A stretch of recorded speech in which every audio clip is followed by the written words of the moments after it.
Welcome to another week of the VYPE podcast. It is episode number 19 here today. I'm Will Turboff. It's just me once again, Robert Gonsolin, dealing with some things. He is now a graduate of Straight Jesuit, so congratulations to him. But I think we're going to go ahead and get it kicked off. We have a great show for you today. We're going to talk about some 6A baseball, maybe a little bit of 5A. There's some great teams in 5A. Then we'll have an interview with Tompkins star. He's the shortstop for them, Graiden West. And then we'll finish up with some off-season football news. But here we go. It has been really exciting with these baseball playoffs so far. We're down to 16 teams in 6A as well as 5A.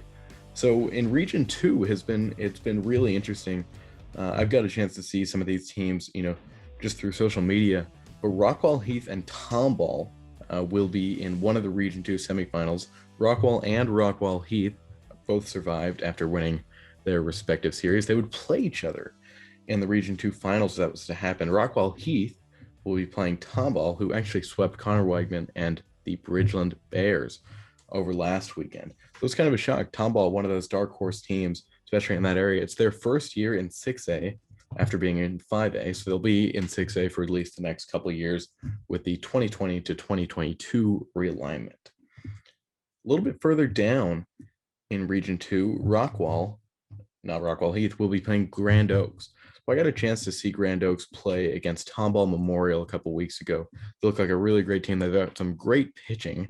So, that Region 2 is kind of some teams that we don't talk about as they're not in the Greater Houston area. Maybe they're not in some of the, most prestigious districts like we have seen in Regions 1 and 3. But these are still four great teams over there in Region 2, Rockwall, Grand Oaks, Rockwall Heath, and Tomball. As for Region 4, we're going to see some of the San Antonio teams. So San Antonio Reagan, who Robert and I talked about as, state contenders, maybe even the favorites at sometimes, they were actually knocked out by Smithson Valley. Smithson Valley was one of those teams that we saw kind of climb in our San Antonio rankings over the last few weeks of the season. So they beat Reagan in 3 games, and now they're going to be facing Eagle Pass. Eagle Pass has been one of those quiet teams. So they actually beat La Jolla, last weekend. So they become one of the last 16. They'll be facing Smithson Valley this weekend. A little bit further down in Region 4, another shock. Round Rock, in 2 games, was able to defeat Lake Travis. Lake Travis had swept their first 2 series. They were the highest team nationally ranked in 6A for Texas. And once again, Round Rock gets a shock over Lake Travis. It's not football season. We saw that in the 6A football playoffs. So just like that, Round Rock advances, and they'll be playing Los Fresnos for Region 4. So in Region 4, we're going to have Round Rock, Los Fresnos, Smithson Valley, and Eagle Pass. Now, Regions 1 and 3 are the regions that I know a whole lot more about. We've got the Greater Houston teams.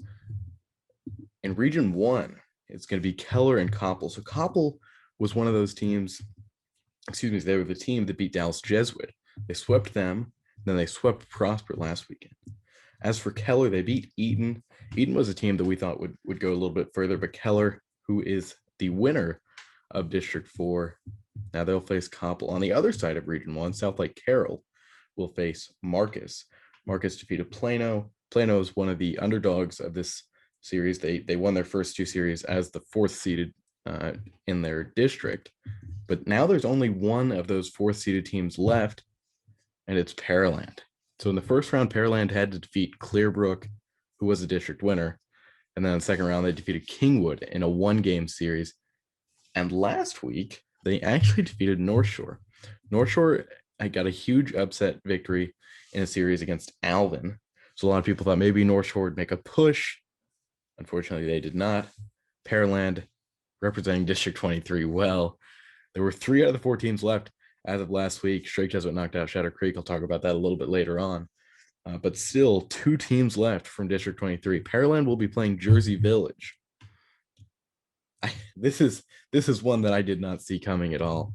Katy was a team that we thought would go far. I know I've said that a few times, but they looked really incredible. They had a lot of chemistry on this team.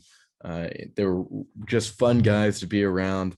Jersey Village sweeps them. So Jersey Village has now defeated Westside, Fort Bend Travis, and Katy, and they swept Katy. So that's the first half of Region 3. On the second half, Tompkins. So Tompkins has now have to go to 3 games with 2 different opponents. A couple weeks ago, they had to face Stratford in a game 3 after being walked off.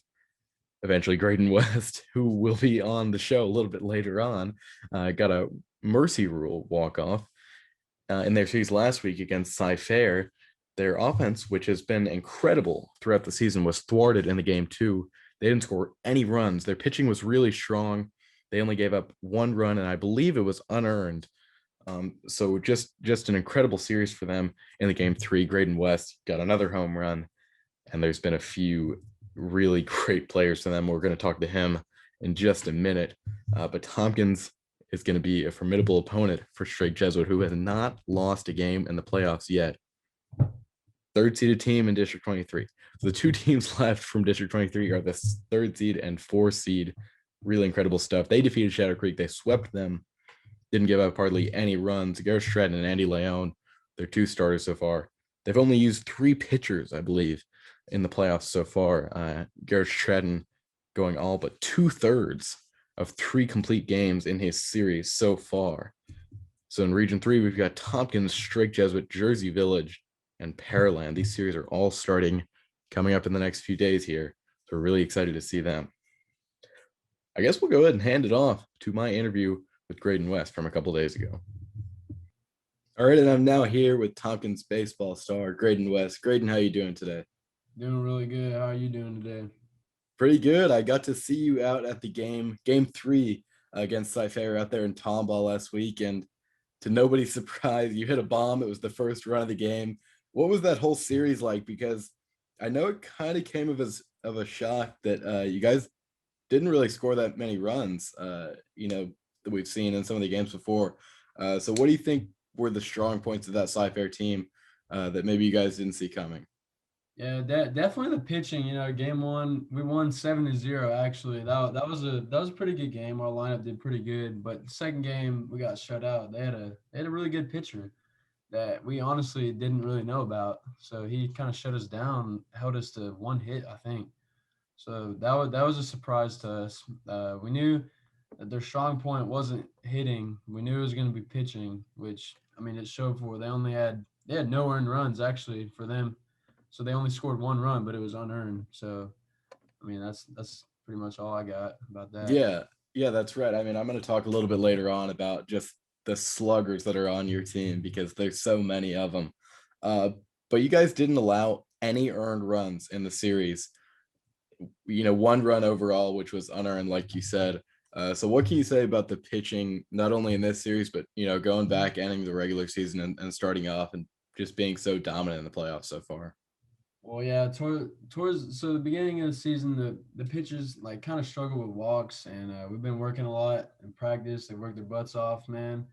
Uh, we got to the point where we get to playoffs, and they have just pitched amazing. Like props to those pitchers, man. We started to play really good defense behind them. As you were saying, no earned runs in the series against Cy-Fair, just 1 unearned run.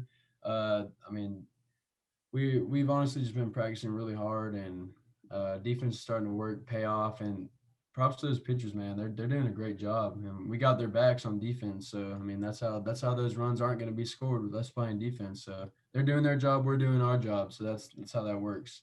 Yeah, like you said, you have their backs on defense. I mean, on offense, excuse me, putting up so many runs the entire season.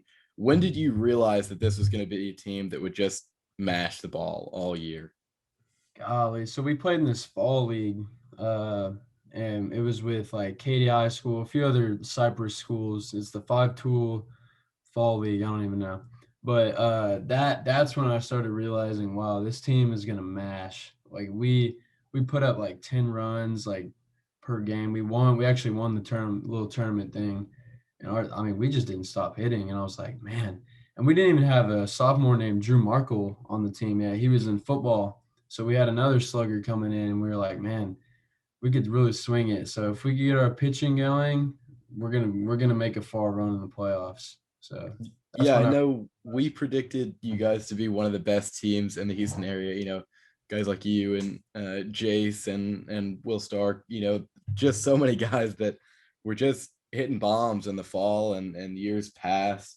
And now here you are as the deepest playoff run in Tompkins history. I mean, I know it's not the oldest school established just about 10 years ago, but what does that mean to you to now be a part of a historic run for Tompkins?